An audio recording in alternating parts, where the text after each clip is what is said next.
Bonjour à toutes, bonjour à tous. Le collectif pour le Liban est né en 2024 à l'issue de l'attaque sioniste sur le Liban en septembre 2024. On est des Libanais, des Franco-Libanais qui représentent pratiquement tout le Liban, du sud au nord. Au Liban aujourd'hui, on vit depuis 3 ans une guerre incessante, une guerre génocidaire. Et notre présence en soutien pour la Palestine est le plus grand soutien qui existe et qui a existé. Le Liban, il a toujours été à côté de la Palestine. Le Liban a payé de ses hommes, de ses enfants, de sa terre pour défendre la Palestine. Depuis 1948, on fait partie intégrante de cette bataille pour libérer la Palestine. Ça nous a coûté énormément de souffrance, énormément de guerre. Le monde entier est contre nous parce qu'on supporte la Palestine et qu'on est là pour la libération de la Palestine, toute la Palestine. Comme vous le savez, depuis 3 mois, l'entité sioniste a attaqué et la guerre fait rage dans le sud du pays.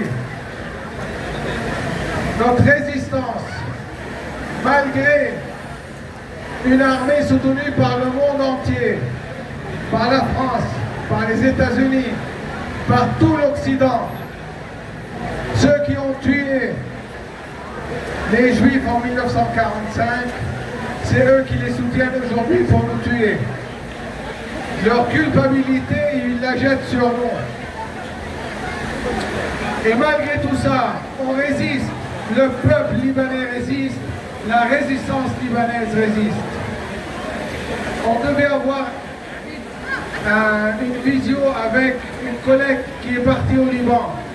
Du coup, comme on a eu du retard, elle nous l'a fait en écrit.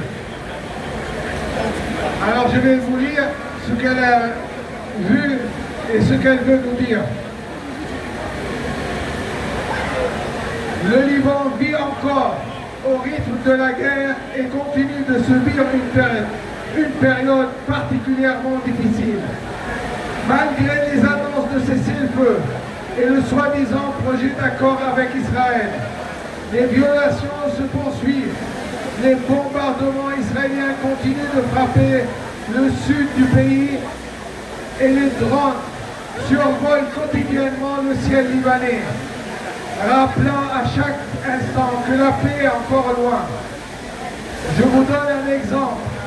Je suis rentré de France et arrivé à l'aéroport du Liban à l'aube vers 4 heures du matin. Et la première chose que j'entends au-dessus de nos têtes, ce sont les drones. À cause des bombardements israéliens, plus d'1 million de personnes ont été contraintes de fuir leur maison. Aujourd'hui encore, des dizaines de milliers de familles demeurent déplacées, empêchées de retourner dans leur village, sur leurs terres, auprès de leurs oliviers et de leurs souvenirs et des tombes de leurs ancêtres. Dans mon petit village qui compte 700 habitants, nous avons 1732 déplacés. Après l'annonce du cessez-le-feu, seules 56 personnes ont pu retourner chez elles pour jeter un coup d'œil à leur maison. Le soir même, 3 familles nous ont appelés pour nous avertir qu'elles allaient revenir car leurs maisons sont complètement détruites, donc inhabitables et pas de moyens pour reconstruire. Pourtant, ces gens tiennent debout. Alors si certaines personnes ont pu rentrer, des dizaines de milliers d'habitants des villages frontaliers restent encore déplacés, privés du droit de retrouver leur maison et leurs terres. Beaucoup attendent dans l'incertitude le jour où ils pourront enfin franchir à nouveau le seuil de leur village. Mais le peuple libanais n'a jamais appris à abandonner. Malgré la douleur, les pertes et les destructions, il continue de résister avec une dignité et une force extraordinaire. Il résiste à l'exil, à l'attente, à la peur et à l'injustice. Ceux qui ont tout perdu s'accrochent à une seule certitude, ils reviendront. Najwa, une déplacée, m'a dit: je refuse d'abandonner ce qui fait mon identité, car on peut détruire des maisons, mais on ne détruit pas l'amour d'un peuple pour sa terre. On peut forcer des familles à partir, mais on ne peut pas leur enlever l'espoir du retour. Une maison n'est pas seulement faite de pierre, elle est faite de souvenirs, de racines, d'une histoire transmise de génération en génération. Le Liban est un pays qui a connu les guerres, les crises et les épreuves. Et chaque fois, son peuple s'est relevé. Cette force n'est pas seulement celle de la survie, c'est celle d'un peuple qui refuse de disparaître, qui refuse d'oublier ses racines, qui continue de croire en son avenir. Le Liban est une terre de résistance. Il l'a toujours été et il le restera. Une résistance qui s'exprime par le courage de reconstruire, par la volonté de rester attaché à sa terre et par le refus de céder à la peur.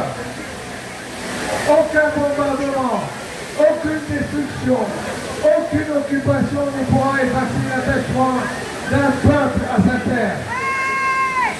Les villages pourront être construits, les maisons renaîtront et la volonté de vivre libre sur sa terre n'a jamais cessé d'exister.